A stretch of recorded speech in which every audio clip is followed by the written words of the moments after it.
Welcome to the Caregiving Podcast. I'm Inga. And I'm Julie. And long story short, we have Caregiving.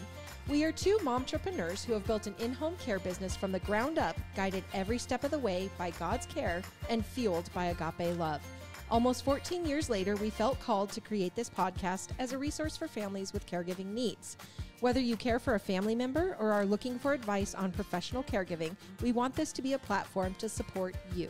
Each week, we will come to you with encouraging stories of families who have found the right balance for their loved ones, tips for how to care for them and you, and much more.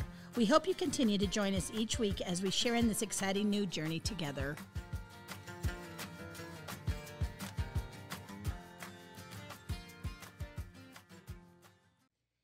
Hello, Sunshines, and hello, Julie. How are you today? I'm good. I am super good. Super good? Yeah. I love hearing that. Yes. Yeah, I'm actually excited today. I'm excited to talk about arthritis, and who'da thunk it?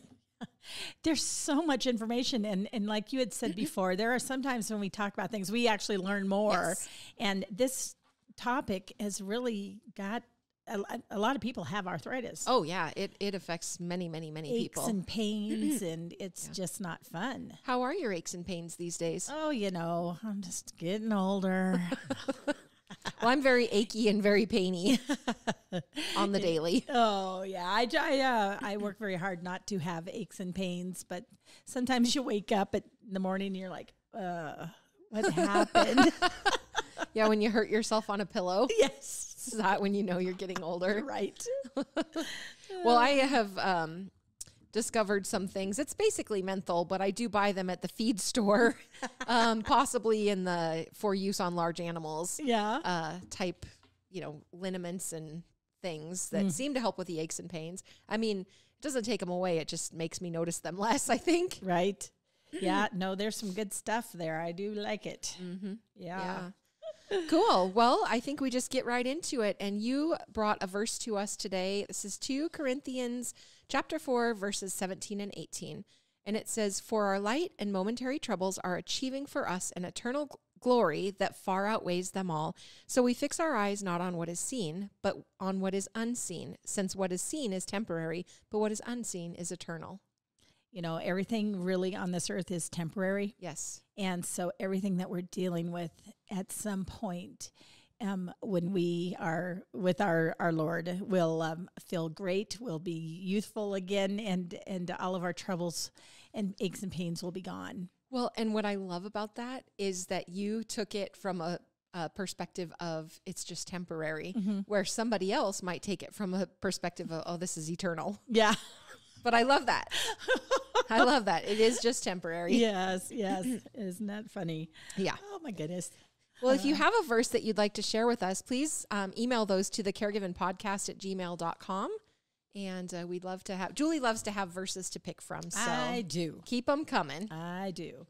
Nice. What did you bring to us today for a happy story? Oh, there's a lady that's 100 years old, and she was able to adopt an 11-year-old dog. Aww. And so it's very cute because this gal, she actually grew up in an orphanage in Germany and never had a chance to have a dog. And so ever since she got out of that orphanage and became her own person where she could be her own boss, basically, she has had pets her whole life.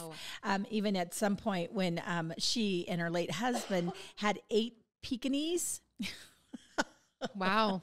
So anyway, she got to a point where she ended up needing another dog because she had a little Chihuahua that passed, and she got pretty sad about it. But she was worried with her age at 100 that they might not let her adopt. So they found the perfect little senior rescue dog, and when they brought it to her house, it was like that dog immediately gravitated to her. She said he came to the house like he'd been there before. It was remarkable. He saw me sitting on my chair, jumped up on me, and sat in my lap. He made himself very, very comfortable. He is just my baby now. And so I thought that was super cute. And she's offered her new companion oodles and oodles of toys, which he likes to fetch. And then she gives him back massages when they watch TV together. So she's hoping to do something fun, and she named him Gucci to celebrate her 101st birthday this December. Though she credits a healthy lifestyle to her longevity, she never had a cigarette or even a sip of alcohol. She definitely feels that spending time with pets is one of the secrets to a long, happy life. Animals bring so much happiness in our home. It's unbelievable. That is just wild. And just this week, I actually talked to a lady who is looking at becoming a caregiver for a friend. And she was telling me when they go into town, the friend, he doesn't like to take a walker, but he will ride in a wheelchair. Well, she actually has a service dog for hearing to help her. So when they go, the service dog goes in the stroller. Oh, he goes in the wheelchair. She pushes the wheelchair. He pushes the stroller. But she was talking to me about this dog that is a service dog for her hearing. And as we're on the phone, clearly something had happened in the house. And she's talking to the dog saying, oh, yes, no, I see. It's okay. Because the dog is there to alert her of things that she might not hear, but needs to be aware of. Oh, my goodness. Isn't that Animals are incredible. Huh. Wow. Yeah. I can't wrap my mind around how they train these animals to do these things. How do they just, well, it's like the guardian dogs, the livestock guardian dogs. They just know. They know what they're supposed to do. Oh, isn't that we haven't trained them at all. Yeah, anyway. Wow. Well, mine, I have actually started reading. I've always loved the Chicken Soup for the Soul books. And so I actually got the Chicken Soup for the Golden Soul. And I came across this. I'm going to start with this. It's a quote by H.W. Beecher, and it says, "You cannot teach children to take care of themselves unless you let them try. They will make mistakes, and out of these mistakes comes wisdom." And then the story, I guess, is called These Things I Wish for You, and it's written by Lee Pitts. It says, "We tried so hard to make things better for our kids that we made them worse. For my grandchildren, I'd know better. I'd really like for them to know about hand-me-down clothes and homemade ice cream and leftover meatloaf. I really would. My cherished grandson, I hope you learn humility by surviving failure and that you learn to be honest even when no one is looking. I hope you learn to make your bed and mow the lawn and wash the car, and I hope nobody gives you a brand new car when you are 16. It will be good if at least one time you can see a baby calf born and you have a good friend with you if you ever have to put down your old dog. I hope you get a black eye fighting for something you believe in. I hope you have to share a bedroom with your younger brother, and it's all right to draw a line down the middle of the room, but when he wants to crawl under the covers with you because he's scared, I hope you'll let him. And when you want to see a Disney movie and your kid brother wants to tag along, I hope you take him. I hope you have to walk uphill with your friends and that you live in a town where you can do so safely. If you want a slingshot, I hope your father teaches you how to make one instead of buying one. I hope you learn to dig in the dirt and read books, and when you learn to use computers, you also learn how to add and subtract in your head. I hope you get razzed by your friends when you have your first crush on a girl, and that when you talk back to your mother, you learn what ivory soap tastes like. May you skin your knee climbing a mountain, burn your hand on the stove, and stick your tongue on a frozen flagpole. I hope you get sick when someone blows smoke in your face. I don't care if you try beer once, but I hope you won't like it. And if a friend offers you a joint or any drugs, I hope you are smart enough to realize that person is not your friend. I sure hope you make time to sit on the porch with your grandpa or go fishing with your uncle. I hope your mother punishes you when you throw a baseball through a neighbor's window and that she hugs you and kisses you when you give her a plaster of Paris mold of your hand. These things I wish for you. Tough times and disappointment, hard work and happiness." Oh, wow. Pretty good, huh? That is so good. Yeah, I like that a lot. Yes. It's a keeper. It is. I love it. Huh. Cool. All right. Again, reminder, if you have verses or if you have uplifting stories or things that you would like us to share, please email those to thecaregivenpodcast@gmail.com. Let's talk about arthritis. Oh, my goodness. Take it away. So much to learn today. So, and I mean, just right off the bat, we're going to say, what is arthritis? And what I found is that arthritis isn't a single disease. The term refers to joint pain or joint disease, and there are more than 100 types of arthritis and related conditions. People of all ages, races, and sex live with arthritis, and it is the leading cause of disability in the United States. It's most common among women, and although it's not a disease of aging, some types of arthritis occur in older people more than younger people. So the common symptoms, we'll be talking about those a lot through the whole session, include swelling, pain, stiffness, and diminished range of motion in joints, from mild to severe, and some come and go. Some may stay about the same for years, but symptoms can also progress and get worse over time. Severe arthritis can result in chronic pain, difficulty performing daily activities, and making walking and climbing stairs painful and grueling. It is can also cause permanent joint changes, and those may be visible. You know, you've seen people with those knobby fingers, the joints, but sometimes the damage can only be seen by x-rays. Okay. So sometimes arthritis affect the heart, eyes, lungs, kidneys, and skin, as well as the joints. Wow. Yeah. So basically, there are different types of arthritis, and the first one that we'll talk about is osteoarthritis. It is by far the most common type. It can damage almost any joint, but it mainly will occur in the hands, the spine, the hips, and the knees. And osteoarthritis was once considered like a wear and tear disease, in which the cartilage, which is that protective layer on the end of the bones, would wear down after years of use. But further research and thinking about it has changed. Doctors know now that osteoarthritis is a disease of the whole joint, not just of the cartilage. So bones in affected joints, they'll become weaker. The connective tissue that holds the joint together, it deteriorates, and then inflammation damages the joint lining. So contrary to decades of belief, inflammation does play a key role in osteoarthritis, just as it does in many other types of arthritis.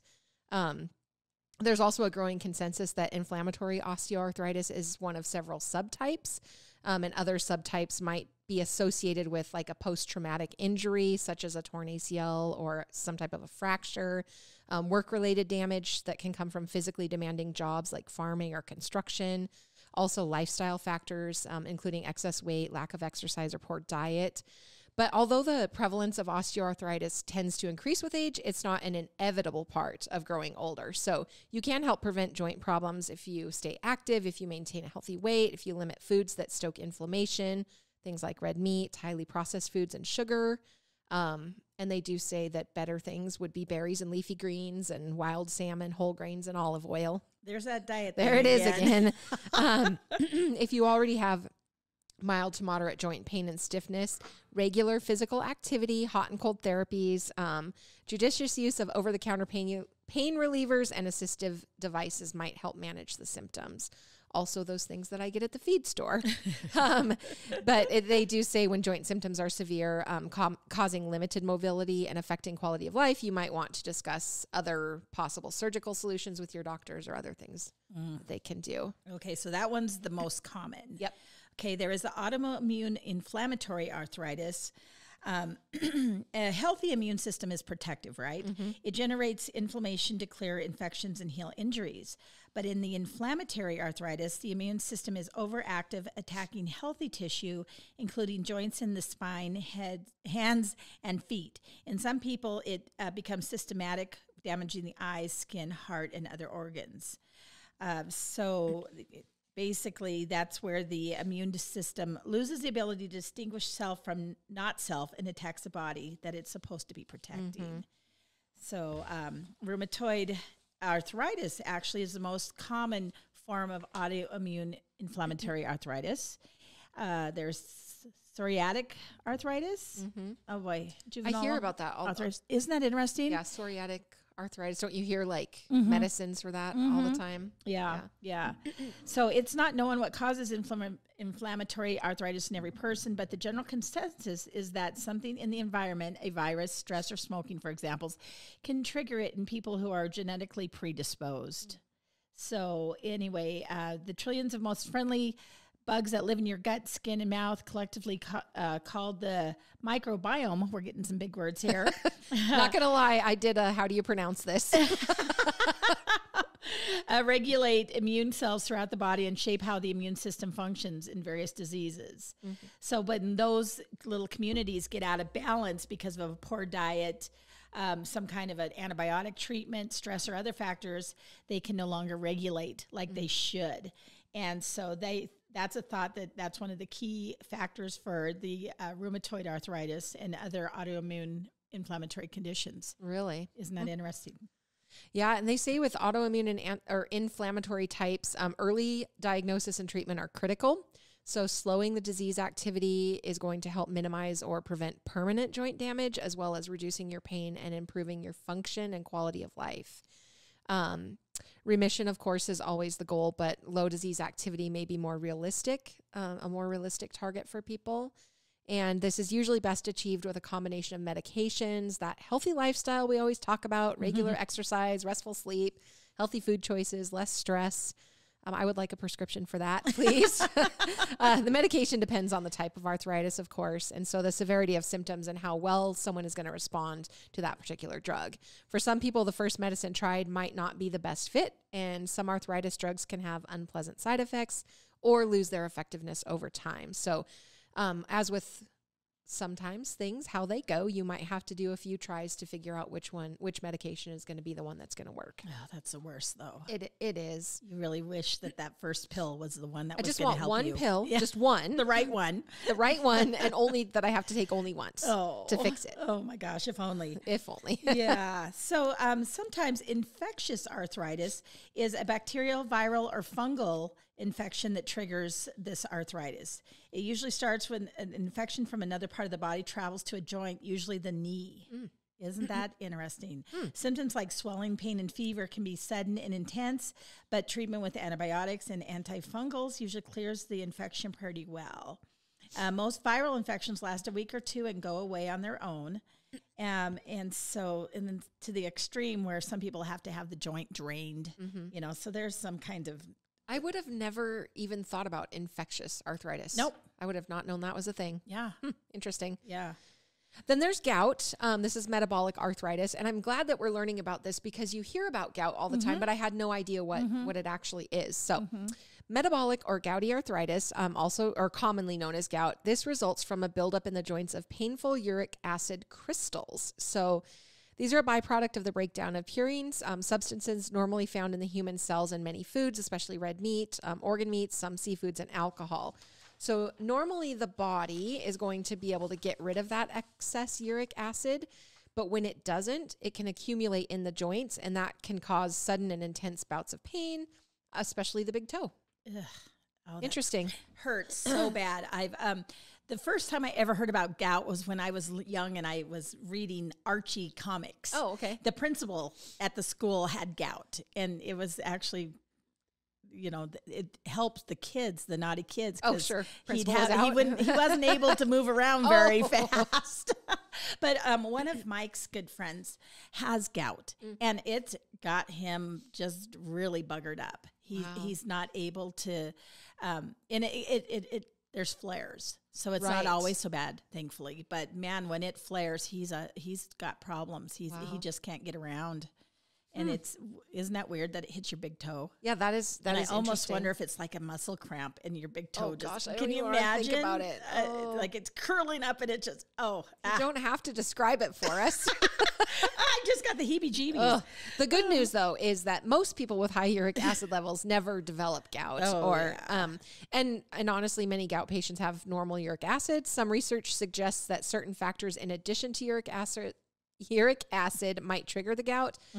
Possible culprits include damage from osteoarthritis, disruptions in the microbiome, and even white blood cells in the fluid inside of the joints. So some people will experience only one gout attack or flare and never have other symptoms. They don't typically require medication. People who have more than one gout flare or severe symptoms are typically prescribed uric acid lowering drugs. So those drugs can have serious side effects though, might not address the real problem.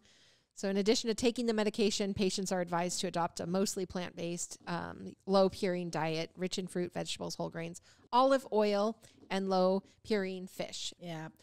So basically, when you're having all of this, the first thing to do is get an accurate diagnosis of what's causing the joint pain. Yep. So you go to your primary care physician and talk about the symptoms, and we're going to get into that too. But then you may be referred on. What are you laughing about? Sorry, I'm laughing because there's a comedian that talks about basically getting old and having aches and pains and goes to the doctor, and the doctor's basically like, yeah, you're just old. So he's like, oh, so I just bugger off then? I'm just old. This is how it is now? And I was just laughing about that. Sorry. Go ahead, carry on. Hopefully they're not going to be quite that It happens blunt. these It does days, happen. unfortunately. It does happen. I have heard of a couple terrible stories actually geez. lately. Be your own advocate. Don't let them get away with that. Right. So you may be referred to a rheumatologist or an orthopedic, and we'll talk about that a little bit down the road. Sure. So now we're going to talk about the pain, and I'm still working on getting that toe You're trying picture. to straighten your toe back out from a cramp. My gosh! I about gave myself a cramp just thinking about it. I know. Now I'm thinking about a Charlie horse in my calf. And Yeah. I'm my toes. I'm just like stay straight. do not cramp. Do not cramp. So talking about arthritis pain. So when you live with chronic pain, the only one who can know how much it hurts is you. Yep. That's so important. It's one of those invisible diseases. Yep. And that is tough. Invisible, very personal. Yeah. And you're just going to say to somebody, I just don't feel good. I'm achy, and nobody gets it because it's not a gash. They don't see the cast. They don't see the stitches. Yeah, what's wrong with you? You look fine. Exactly. Yeah, that's tough. So this pain can be hard to describe because it's both invisible and personal. If you can't put in the words how much pain you're in or how it affects your life, your doctor can't prescribe the right treatment for you. And that's true. I mean, I know that they've come up with those smiley faces. Yep. You know, they're supposed to be for kids, but I think it helps everybody. Everything from a crying, I think it's from 1 to 10. And then in the middle is just kind of hanging out. But the other one, when you're happy, then there's no pain. Right. But when somebody says, well, how does it feel? And you're like, oh, it's kind of a burny, stabby, right. You know, and you're like, I don't even know how to tell you. And then you're like, okay, am I nuts? You know, well, yes.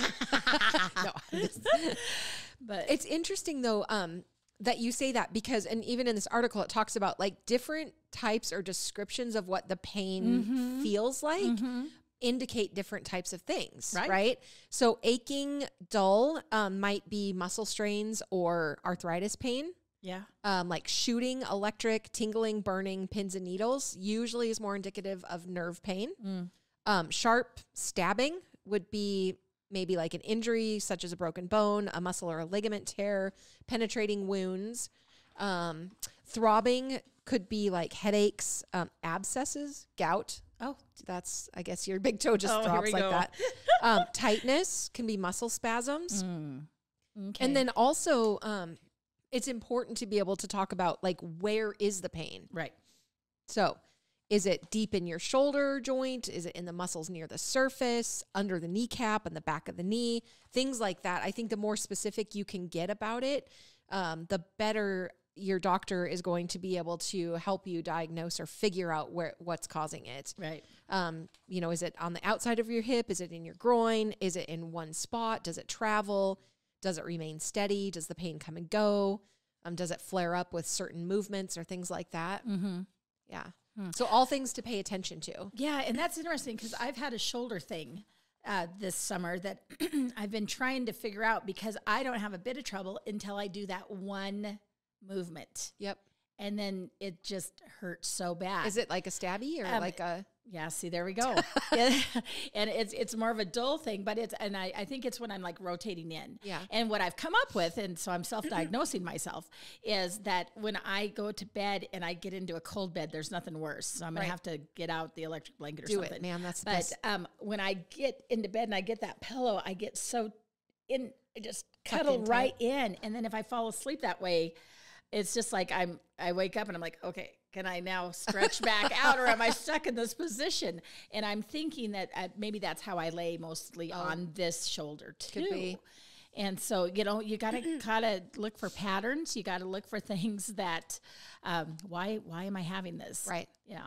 And a lot of times it takes some trial and error. And especially if you're having like referred pain and things like that, where you think it's coming from might not be where it's coming from at all. Yeah. Oh yeah. Yeah. No, sciatic pain. That's pain in the butt. Pain in the butt. Oh, well. Yes. Right here. How can Inga be there but still be a pain in my butt? I'm just talented that way. I think it's important to, if you are experiencing pain, like to write it down and really think about How does it make you feel when, chart on it, because the more information you can give to your medical professional, the easier it's going to be for them to work through and figure out, how to make a good, solid, accurate diagnosis. Oh, well, and then when you think you're going to remember these things, you're not. You don't. You're not going to remember. I'll tell you. Oh, sorry. One thing.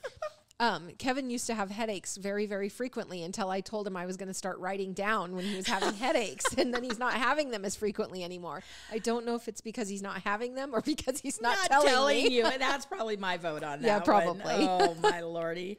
Yeah. So, and pain affects everything in your life, right? Yeah. Boy. Yep. Yesterday I was just kind of feeling down about a bit, and it just turned out I wasn't feeling 100%. Right. Yep. And it just affects your whole darn day. Yep. So you got to tell your doctor which activities you've had to adjust and which ones you now avoid entirely because of your pain. Boy, it could take away the funnest part of your life of what you look forward to. Are you a hiker? Are you, what do you do? But now you just feel like you can't. Right. Well, I started going to physical therapy for that thoracic outlet syndrome, right? And they have the questions that basically asks you, can you do the same amount of work? Can you do less work? Can you do, after hours or whatever, are you still able to do everything you want to do? And as I'm going through and answering those, I'm like, wow, I didn't realize that this is impacting me as much as it is. But when you're in that constant pain, you do limit what you kind of get through the day. And then you just don't really want to do anything else. So thank goodness for physical therapy and chiropractic, because I'm like, $1 million. There you go. So they say that function is huge. Yes. Examples of life changes is, have you been skipping your morning jog because of the pain? Well, that's on you. That's why. That's on you, because if you like to run, what is wrong with you? No, I've been skipping my morning jog because I just don't want to. I don't jog, especially in the morning. Oh, my. Are you missing work? Oh, see, now that's when I have a problem, because I don't want people missing work. Well, and do you ever come, like what I found was happening with me is I would come here, but I couldn't concentrate or, produce as much as I should be able to produce in a day, because you're just kind of focused on hurting. Right. Yeah. Oh, yeah. It simply overtakes you, and sometimes you don't even know. Yep. And then all of a sudden you're like, wait a minute. What is wrong? Something's wrong with me. And then you are able to get past it. You're like, well, I was feeling pretty crappy. Yeah. Can you barely get out of bed in the morning? Once again. I don't want to get out of bed because I already have my electric blanket out, and it's the most delightful feeling in the world to be snuggled in. Oh, well, and how come just when the alarm goes off is when you finally got really, really comfortable? Yes, always. Oh my gosh. But the other thing that I hate is, as it's getting darker again earlier, when you wake up and the birds are singing and the sunshine is out there, jump right out of bed. Nowadays it's cold and you're just waiting to listen to the news to see how cold it is. Bummer. And then you can get, it can really be debilitating. And if you are in such chronic pain that it leaves you so drained and depressed that you just don't even want to be around people or anything, you really need to get checked out. Oh.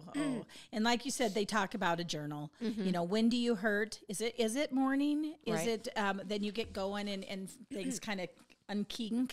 And then what helps you and what worsens your pain. Yeah. So write that journal, even if you just have an old calendar on those days. Sure. Write that kind of stuff down, because you absolutely will not remember when somebody's asking you those specific questions. Yep. Yeah, and especially if you are in a lot of pain, because you just kind of like glaze over check it. out, You do. Yeah. So let's talk about recognizing some of the symptoms of arthritis. Right. So stiffness. So basically, if you have arthritis, your joints will most likely feel stiff and hard to move. When and for how long they feel stiff will help your doctor determine what type of arthritis you have. When do you feel most stiff? Is it in the morning? How long does it last? Following exercise? After you've been sitting for a while? After exercising? Yes. Now, I want to say, just because you have a general ache and pain doesn't mean you have arthritis, because I have diagnosed myself with every arthritis at this point. Well, every topic that we talk about, I'm like, oh, I definitely have that. No. We're almost as bad as the WebMD. Yes. Yeah. Oh, and the next one is swelling. So that one I would take as the next big scary thing to say, oh gosh, something's going on. Areas around your joint may feel warm, look puffy or red, and it may only hurt when you touch the area all the time. So my kids, it hurts. Well, don't touch it. It won't hurt. Stop touching it. You'll be fine. You may also feel like there is fluid in the swollen area. I think about knees. I know one time Mike kinked his knee, and they had to go in. And I think Kevin's had several knee problems, and had to drain the fluid. And boy, that it really helped immediately. Tremendous difference. Like like you're saying, almost immediate relief draining that fluid off. Icky, ouchie. This is likely because the tissue around your joint is inflamed. And so once again, location of pain and stiffness, and that's just where all your parts move. Right. All your joints. Your fingers, your toes, your hands, your wrists, your elbows, your knees, your ankles, your feet, your shoulders, your hips. Woo! I was getting on a roll there. Your jaw. Isn't there like even your jaw and your lower back. Shoulders, knees and toes. Knees and toes. Knees and toes. Head and shoulders, knees and toes. Clap your hands and praise him. Perfect. And then you go faster and faster and faster. It's nice. Very fun. Okay. Nature of joint symptoms. So understanding how your joints bother you the most will also help your doctor decide if you have arthritis or if it's some type of other condition. So basically, do you have these joint symptoms? Stiffness, pain, warmth, redness, joint swelling that lasts for more than 3 days, joint swelling that occurs more than 3 times a month, or difficulty moving a joint. So it seems to me that all of these symptoms, we've just been saying them over and over. So that's good. Right. Because it might help you quicker to determine what's going on. You know, all of that. So when is it time to see the doctor for joint pain? Is basically people are often surprised that arthritis isn't a diagnosis. Like we said before, it's a general term that covers over 100 diseases. So basically, you just want to be proactive and get prompt attention so that if there's something else going on, that you can get on top of it right away. Well, and especially if it is like one of the autoimmune arthritises or things like that. Yeah. They basically say that of all of the symptoms that we've already talked about, just get to a doctor, set your appointment, and just get on top of it. Like, you know, just mostly anything that lasts over 3 days or something that you have several episodes in a month. So, of course, redness, swelling, don't wait. Right. Those are indicative of inflammation and infection. Right. And those can be really, really scary. Right. Yeah. So they do like recommend that where you start typically is going to be with like a primary care practitioner. Right. And then it can be difficult to diagnose. You might need to see a specialist. Rheumatologists are specialists in arthritis and diseases that involve bones, muscles, and joints. They are trained to make difficult diagnoses and to treat all types of arthritis, especially those that require complex treatment. So you might be also referred to an orthopedist if you have some type of a degenerative arthritis. But just your general practitioner is a good starting place. Right, right. We do have 8 different self-management habits to help you take control of your arthritis because a diagnosis of arthritis can be very overwhelming. You're dealing with a ton of new information. You may feel worried about the future, and you're getting used to talking with different health providers who help you manage your disease. A chronic illness can be a lot to handle, but rest assured you can do it. So basically, you have to be the one to get in there and get your disease under control and stay as healthy as possible. And it's called self-management. And that's about making healthy lifestyle choices and learning to manage the physical and emotional effects of arthritis. Right. Never thought about the emotional. Yeah. Well, it's just that chronic pain is just really, it takes a toll. Yeah. So they start by saying to be organized. Take charge of your treatment plan by keeping track of your symptoms, your pain levels, your medications, and possible side effects so that together with your doctor, you can determine what is working best for you.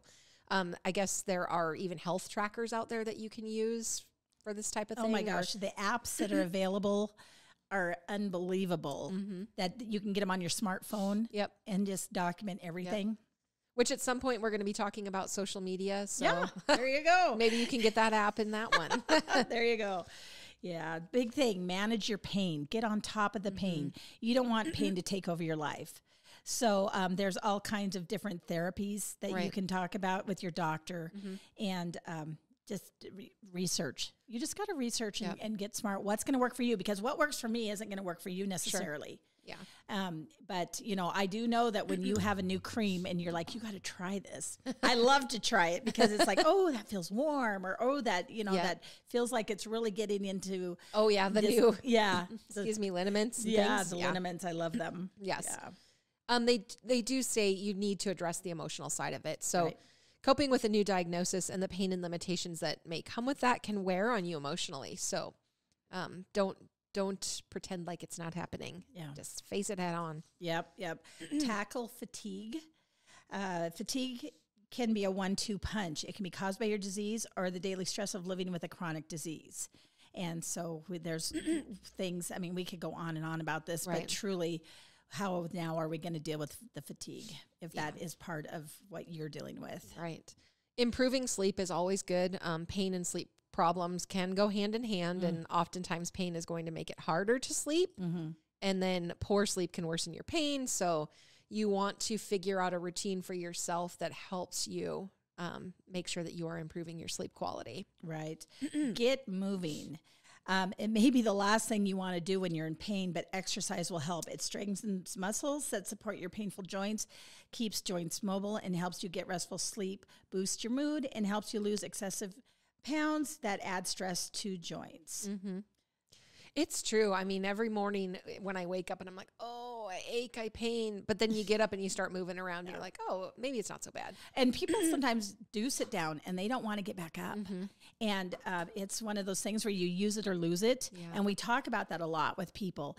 And it's just amazing that even getting outside in the sunshine and just walking a block, what it's going to do for you. It doesn't take much, but you've got to do that thing. Yep.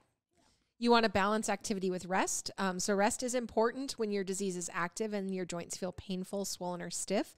Lighten your schedule and obligations and ask for help when you need to. You want to pace yourself throughout the day and take breaks when you can. Eat a balanced diet.